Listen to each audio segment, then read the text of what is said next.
और अब की बार सुन रहे हैं ना आप?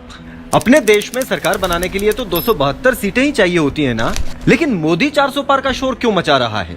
मोदी को 400 सीटें क्यों चाहिए? नहीं जानते? तो जान लीजिए। सरकार तो 272 तो भी बन जाती है, लेकिन 272 की सरकार संविधान में संशोधन नहीं कर सकती। उसके लिए 2/3 बहुमत से अधिक चाहिए या नया संविधान बनाना। ಈ ಬಾರಿ 400 ಪಾರ್, ಈ ಬಾರಿ 400ಕ್ಕೂ ಹೆಚ್ಚು ಸೀಟನ್ನು ಗೆಲ್ಲಬೇಕು ಅಂತ ಅವ್ರು ಹೇಳ್ತಾರೆ. ಯಾಕೆ 400 ಯಾಕೆ? ನಮಗೆ ಲೋಕಸಭೆಯಲ್ಲಿ ಬಹುಮತ ಇದೆ, 2/3 ಮೆಜಾರಿಟಿ. ರಾಜ್ಯಸಭೆಯಲ್ಲಿ ನಮಗೆ 2/3 ಮೆಜಾರಿಟಿ ಇದೆ, ಅಲ್ಪ ಬಹುಮತ ಇದೆ. ರಾಜ್ಯ ಸರ್ಕಾರಗಳಲ್ಲಿ ನಮಗೆ ಬೇಕಾಗಿರ್ತಕ್ಕಂಥ ಬಹುಮತ ಇಲ್ಲ. ಸಂವಿಧಾನವನ್ನ ತಿದ್ದುಪಡಿ ಮಾಡಬೇಕಾದ್ರೆ ಏನು ಮೂಲಭೂತವಾಗಿ ಸಂವಿಧಾನವನ್ನ ಸಂಪೂರ್ಣವಾಗಿ ತಿರುಚಿದ್ರು ಕಾಂಗ್ರೆಸ್ನವರು, ಅದರಲ್ಲಿ ಬ್ಯಾಡದೇ ಇರೋದನ್ನೆಲ್ಲ ತುರುಕಿದ್ರು. ವಿಶೇಷವಾಗಿ ಇಡೀ ಹಿಂದೂ ಸಮಾಜವನ್ನ ದಮನಿಸುವಂತಹ ರೀತಿಯಲ್ಲಿ ಕಾನೂನನ್ನ ತಂದಿಟ್ಟಿದ್ರು. ಈ ಎಲ್ಲವೂ ಬದಲಾಗಬೇಕಾದ್ರೆ ಈ ಮೆಜಾರಿಟಿಯಲ್ಲಿ ಆಗುದಿಲ್ಲ.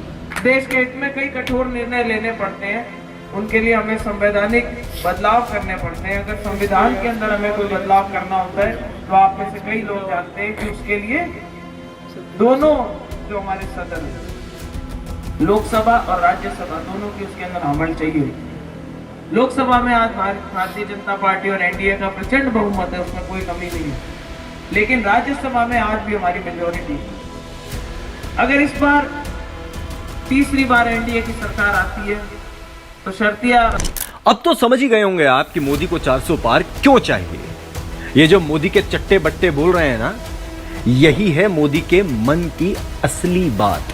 संविधान में संशोधन तो वो 272 में भी कर लेता है, जैसा वो पहले करता आया है, लेकिन मोदी बाबा साहब के संविधान को पूरी तरह से बदलना चाहता है, जिसके लिए उसे 2/3 बहुमत यानी कम से कम 363 सीटें चाहिए, ताकि वो संविधान की मूल भावना को पूरी तरह से बदल दे और अपना नया संविधान बनाए. लेकिन क्यों? ऐसा क्या लिखा है अंबेडकर जी ने संविधान की मूल भावना में जो तानाशाह मोदी को पसंद नहीं आ रहा? आइए बताते हैं आपको. बाबा साहब ने भारत का संघात्मक ढांचा बनाया था, जिसमें केंद्र और राज्यों के अपने अपने अधिकार हैं.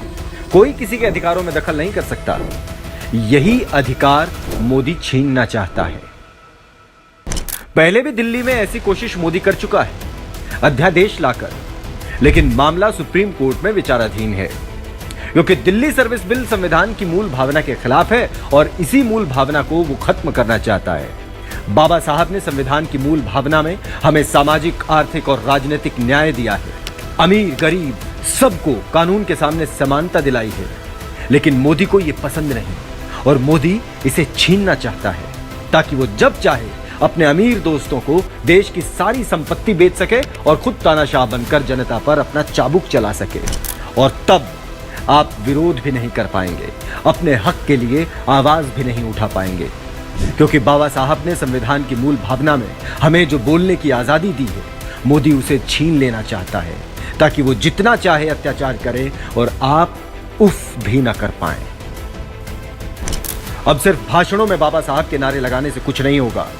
अगर बाबा साहब भीमराव अंबेडकर के सिद्धांतों की रक्षा करनी है, तानाशाही को खत्म करना है और बाबा साहब के सपनों का भारत बनाना है, तो इस बार संविधान को बचाने के लिए वोट करें, लोकतंत्र को बचाने के लिए वोट करें.